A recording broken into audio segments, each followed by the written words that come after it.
Why does this ruthless killer show a strange kind of tenderness towards Sansa and Arya? Is it pity? Is it love? Is it his own broken past reflected in their eyes? Let's break it all down. To understand Clegane's relationship with Sansa and Arya, we have to understand the man himself. The Hound is no knight, and he reminds us of this every chance he gets. He despises knights, loathes them. Why? Because knights are frauds. His own brother, Gregor Clegane, the Mountain, is the worst of them all. A knight in title, but in truth, a monster. The same monster that burned Sandor's face as a child, scarring him physically and emotionally for life. Since then, the Hound has followed his own brutal, honest code. He kills, but he doesn't pretend it's noble. He fights, but he doesn't claim to be honorable. In a world where people like Tywin Lannister, Joffrey, and the Kingsguard wear golden armor and speak of duty while committing atrocities, the Hound sees himself as the only one who tells the truth. The world is built by killers, so you'd better get used to looking at them. When we first meet Sansa, she's a romantic. She believes in songs, in knights, in honor. The perfect lady in a fairy tale world. But King's Landing is no fairy tale. It is a viper's nest, and Sansa is trapped inside. And who is there in the darkness? The Hound. At first, he seems like another monster. He serves the Lannisters. He kills without hesitation. He mocks her belief in true knights. But time and time again, he does something different. He protects her. Not with chivalry, not with poetry, but with steel and blood. Remember the riot in King's Landing? When the mob descends on Sansa, tearing at her dress, dragging her away to unspeakable horrors. Who saves her? Not Joffrey, not the Kingsguard, but the Hound.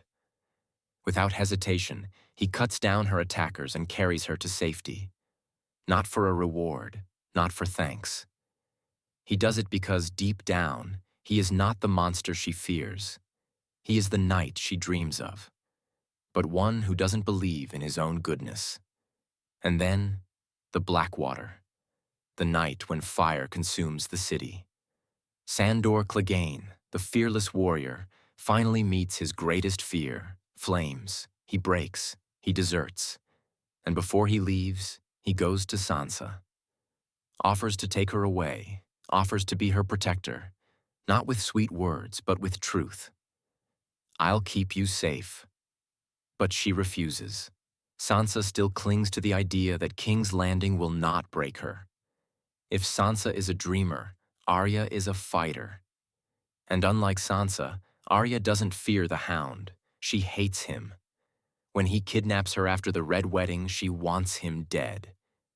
She remembers him as the brute who killed Micah, the butcher's boy. She sees him as just another name on her list.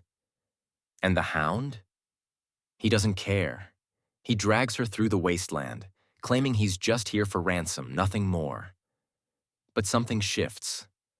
Unlike every other captor Arya has faced, the Hound doesn't treat her like a hostage.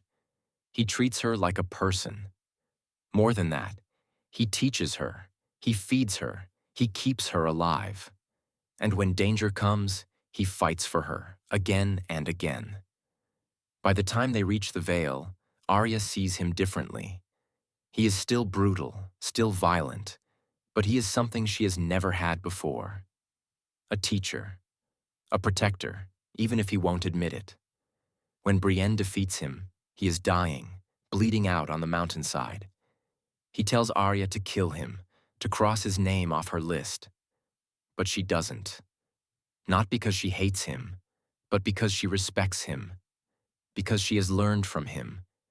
And because, in some strange way, he has given her the strength to survive. So why was the Hound different with the Stark girls? Because he saw himself in them. In Sansa, he saw innocence.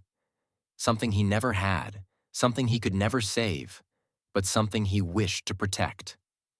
In Arya, he saw the fire of vengeance, the same fire that had burned inside him for years. And he knew what that fire could do. Sandor Clegane was not a knight. He never claimed to be. But when it came to Sansa and Arya, he was something better. He was real. A real protector, a real warrior, a real force of survival in a world of false heroes.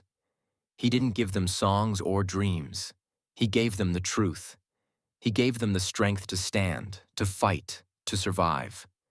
And in the end, that made him more of a knight than any in Westeros. The Hound was not a good man. He was violent, bitter, and cruel. But with the Stark girls, we saw the real him. The man behind the scars, the man behind the growls. A man who, in his own broken way, cared. And that's why, even after all his sins, Sandor Clegane will always be remembered. Not as a monster, not as a knight, but as the Hound, the protector who never asked for thanks. If you enjoyed this deep dive into the Hound's complex relationship with Sansa and Arya, make sure to like this video, subscribe for more in-depth Game of Thrones content, and comment below. What's your favorite moment involving the Hound? Let's keep the conversation going.